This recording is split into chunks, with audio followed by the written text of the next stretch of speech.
Hi friends, welcome to Salem Padma சமையல்.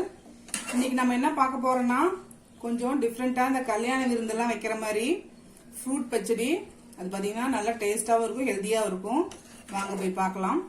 அதுக்கு முன்னாடி நம்ம சேனல் இப்பதான் புதுசா பாக்குறீங்கன்னா சப்ஸ்கிரைப் பண்ணிக்கோங்க, பக்கத்துல இருக்கிற பெல் பட்டனையும் கிளிக் பண்ணிக்கோங்க. இப்போ அதுக்கு தேவையான பொருள் பாத்தீங்கன்னா நான் பெங்களூர் தக்காளி 2 இந்த மாதிரி கட் பண்ணி வச்சிருக்கேன். அதுக்கப்புறம் அரை கப் அளவுக்கு சர்க்கரை மெஷரிங் கப்ல, அதுக்கப்புறம் தேவையான அளவுக்கு முந்திரி, திராட்சை, பேரிச்சம்பழம், கொஞ்சமா ஏலக்காய் பவுடர், அதுக்கப்புறம் ஃப்ரூட்ஸ் நமக்கு எது தேவையோ நம்மகிட்ட என்ன இருக்கோ யூஸ் பண்ணிக்கலாம். நான் இப்போ ஆப்பிள், சீட்லெஸ் கிரீன் கலரு, அதுலேயே கருப்பு கலரு, கொஞ்சோண்டு மாதுளம்பழம், வாழைப்பழம், அதுக்கப்புறம் பைனாப்பிள் இதெல்லாம் வச்சிருக்கேன்.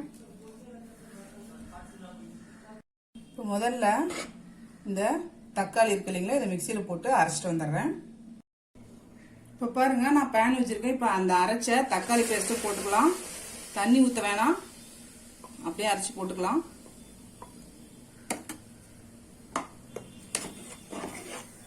இது ஒரு 2 நிமிஷம் கொதிக்கிட்டு பச்சை வாசனை போகணும். இப்போ பாருங்க கொதிச்சிருச்சு. ஹை ஃப்ளேம்ல வச்சு ஒரு 2 மினிட்ஸ் நான் கொதிக்க வச்சிட்டேன். இப்போ பச்சை வாசனை போயிருச்சு. இப்போ சர்க்கரை போட்டுக்கலாம். அதுல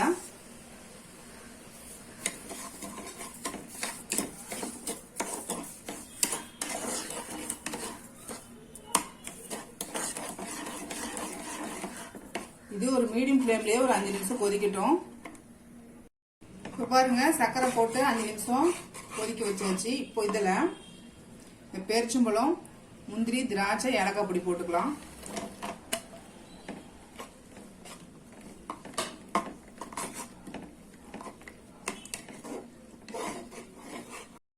இப்போ ஃப்ளேமை குறைச்சிட்டு இந்த ஃப்ரூட்ஸ் எல்லாம் ஒன்று ஒன்றா போட்டுக்கலாம். பைனாப்பிள், வாழைப்பழம், ஆப்பிள், திராட்சை,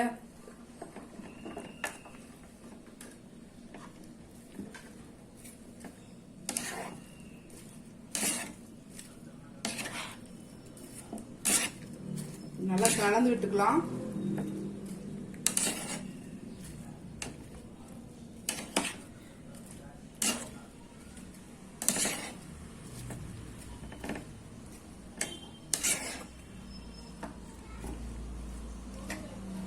இது மீடியம் ஃப்ளேம்ல ஒரு நிமிஷம் மட்டும் இருக்கட்டும்.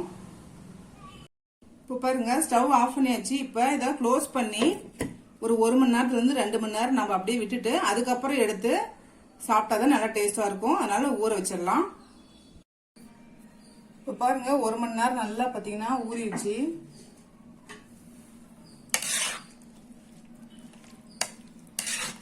பாருங்க சூப்பரா ரெடி ஆயிடுச்சு. நம்ம பழப்பச்சடி ரெடிங்க.